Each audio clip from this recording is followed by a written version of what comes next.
that skin has distinct resident cells that have peculiar needs, they have their own needs, they support each other. And I want to talk about the epidermal keratinocytes that are found here and the dermal fibroblasts further down that crosstalk and they interact with between them and they support the biochemistry of the skin. Why inflammation? Why lipid mediators? Firstly, inflammation is very important for cutaneous disease. It underlines a wide range of disorders spanning from psoriasis to atopic dermatitis. Healthy processes like wound healing are also taking part because of some inflammatory reactions. And let's not forget that sunlight that we're all exposed to creates conditions that lead to photoaging, sunburn, and non-melanoma skin cancers. So skin inflammation is a very important part of how the skin operates.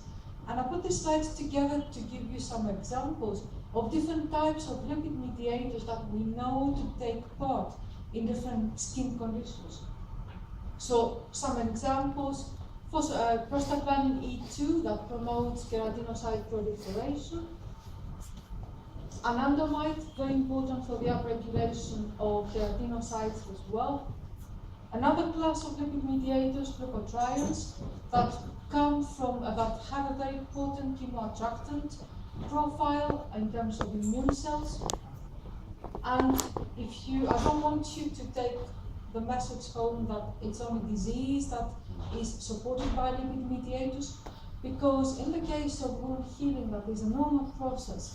We also have contribution of lipids like the 940 from linoleic acid that stimulates inflammatory cytokine production. We have another chemoattractant, 12-HEATi, to bring in immune cells. Prostaglandin E1 from another biochemical pathway promotes fibroblast migration, and sphingosine 1-phosphate is playing an important role in keratinocyte migration.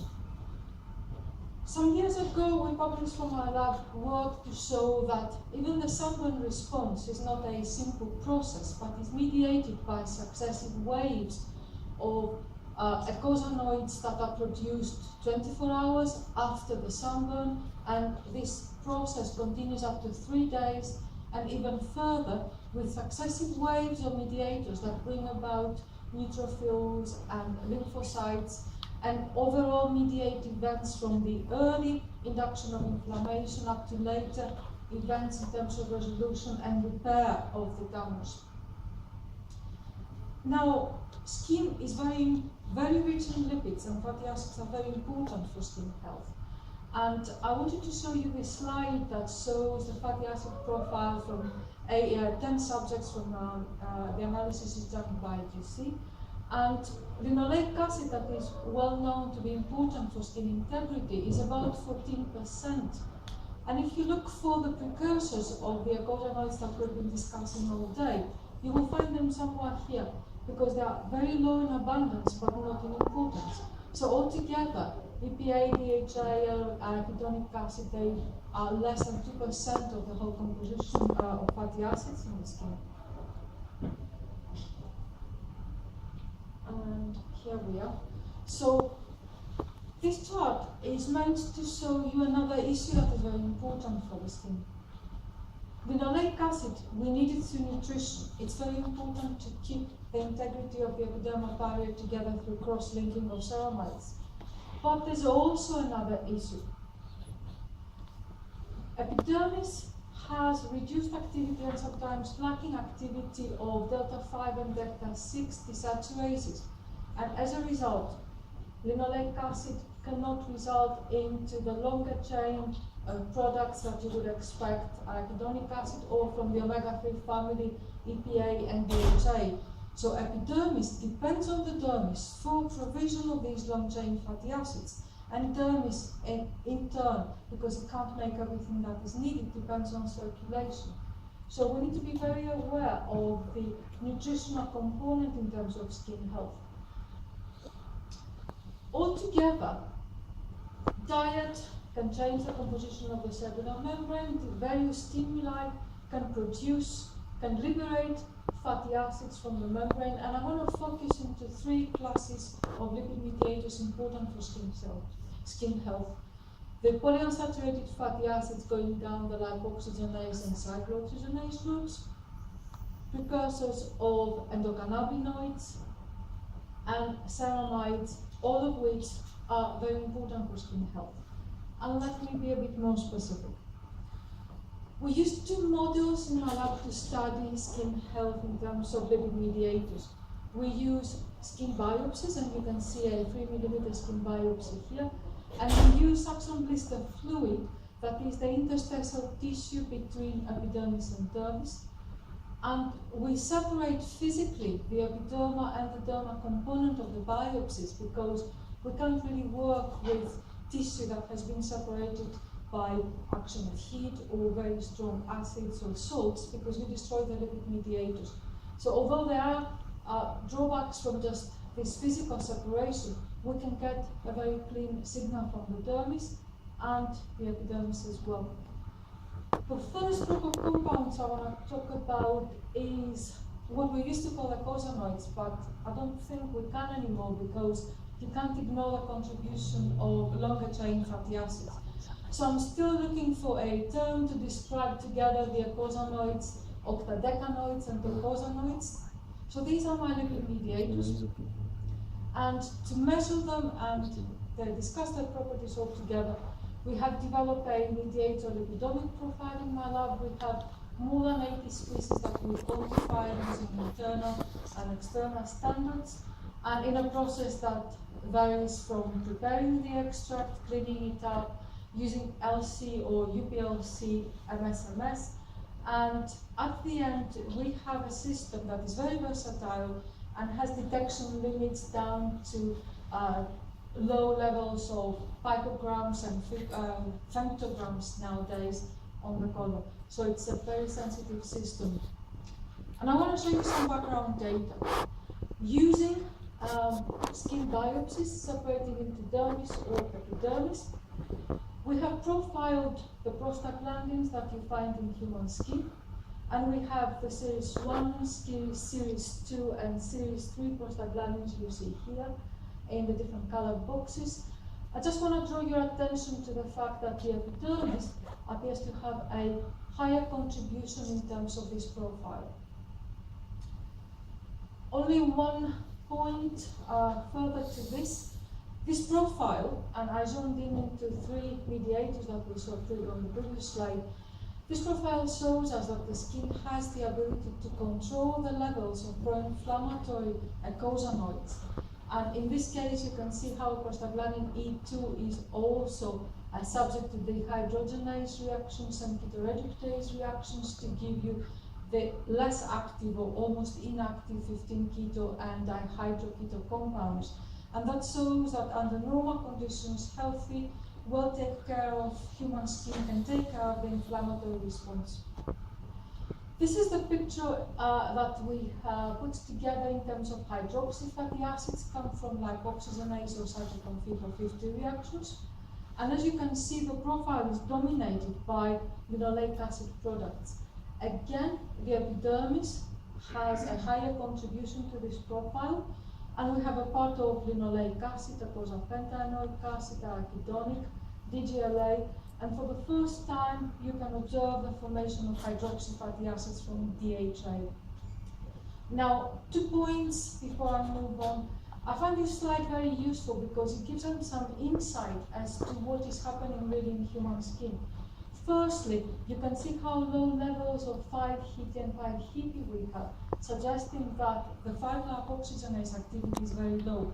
So when you look at psoriatic patients and data showing a high increase in leukotrienes, they're most probably coming from the infiltrate and not the resident skin cells. Another important point is, although I discussed the issue that epidermis appears to dominate, the products of epidermis dominate this slide, look at the 15-lipoxygenase products, 15-HT and 15-HT. They are not statistically significantly different, and these two are the same. And this probably alludes to the fact that 15-lipoxygenase may have a different role to play in the epidermis, hence the higher levels. Now, another group of bioactive lipids, and you can recognize the endocannabinoids 2-arachidonylglycerol and anandamide. We wanted to look not only at the prevalence of those two in the skin, but also we wanted to look at their congeners in terms of how many of the cutaneous fatty acids can go down these routes to give us N-acetylphenolamides. We found a great number of species. I'm only going to show you the ones we were able to quantify because we had external standards and internal standards. And 2 points. The first one is, as you can see from the colors here, epidermis and dermis appear to have an equal contribution in this profile. So we don't have the stratification we saw with Cox and Lox products. But what I find intriguing is the fact that if you see in this green box, the products of eicosapentaenoic arachidonic and docosahexaenoic acid are significantly higher in the epidermis, suggesting again a different role for these mediators. This heat map serves not to confuse you, but just to allow you to see in a snapshot, firstly, that the blister fluid resembles quite a lot the epidermal profile, and secondly, I want you to see how much more rich the skin is in acyl and phenolamides than it is in Cox and Lox products when expressed in the same concentration.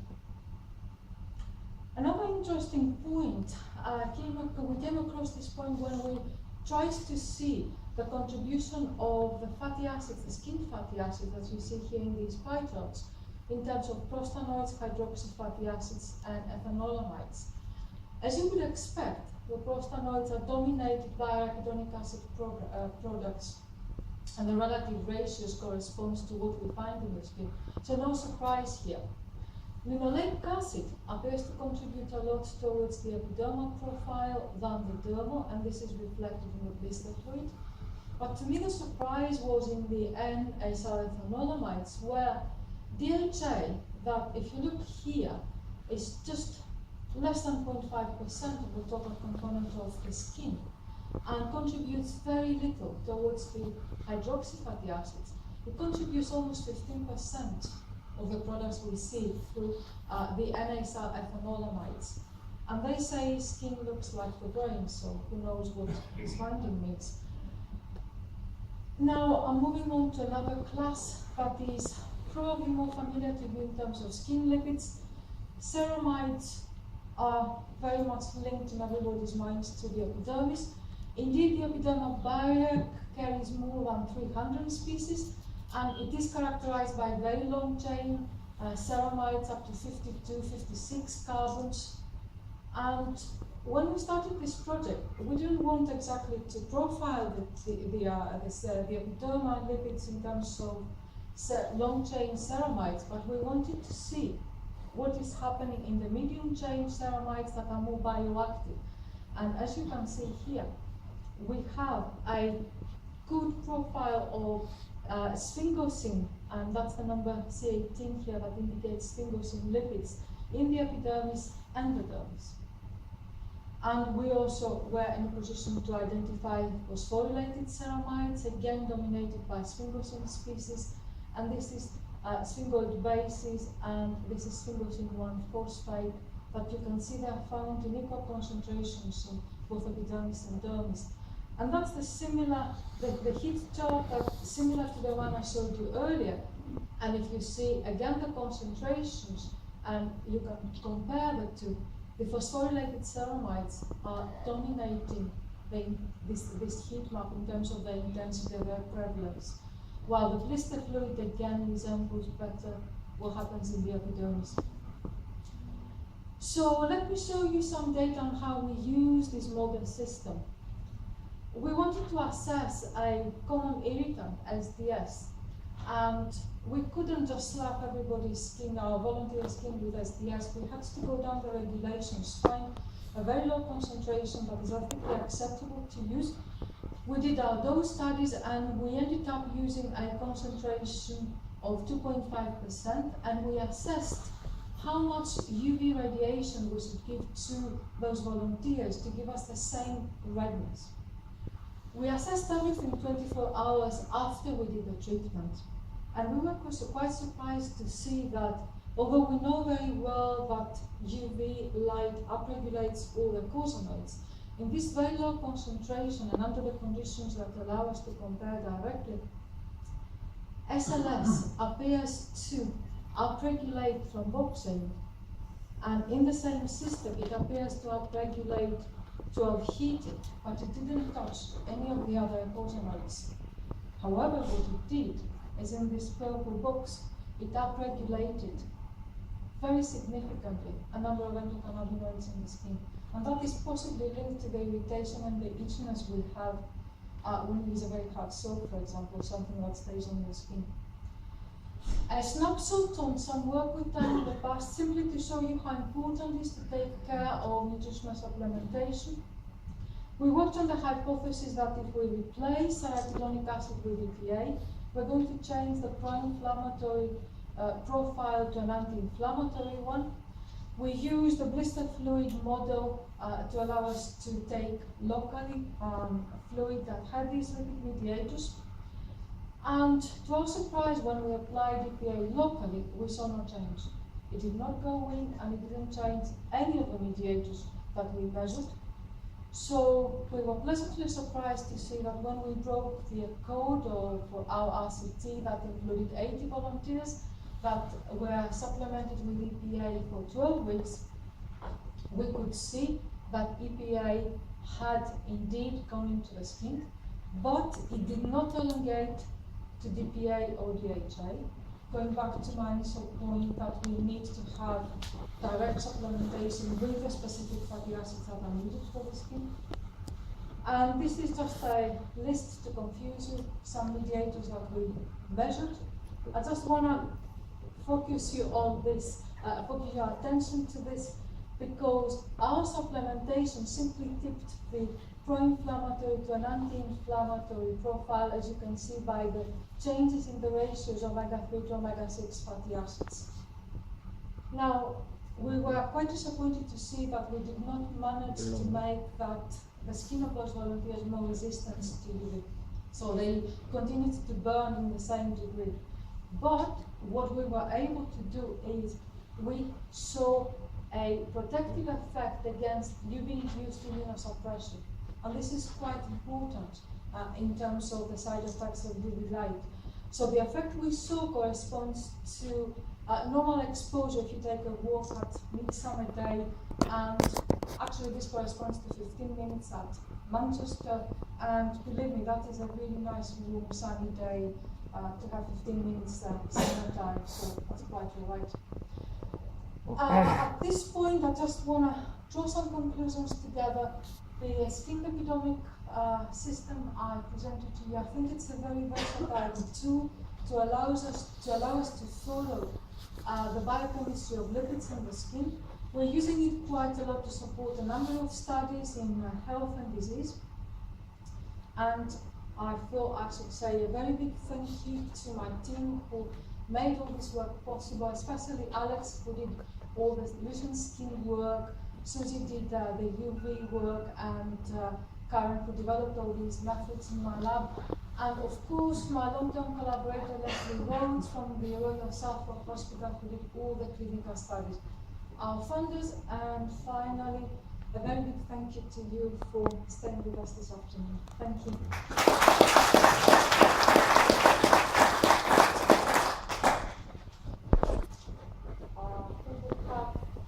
How many questions? Just one? Just one, and if possible, short question, short answer. Yes? I'll give you my microphone and I'll get another one. Oh, there's another. Thank you. Also, Claes from Kalinska. You know, this sunburn model we have, hypoxylins are now playing an important role. Yes. Did you mention hypoxylins? I can't talk about this now, but we do have the data, and yes, we have started measuring them. I just don't have the data in a way that I can present it. But yes, we do have measured them. My second question is, in this sunburn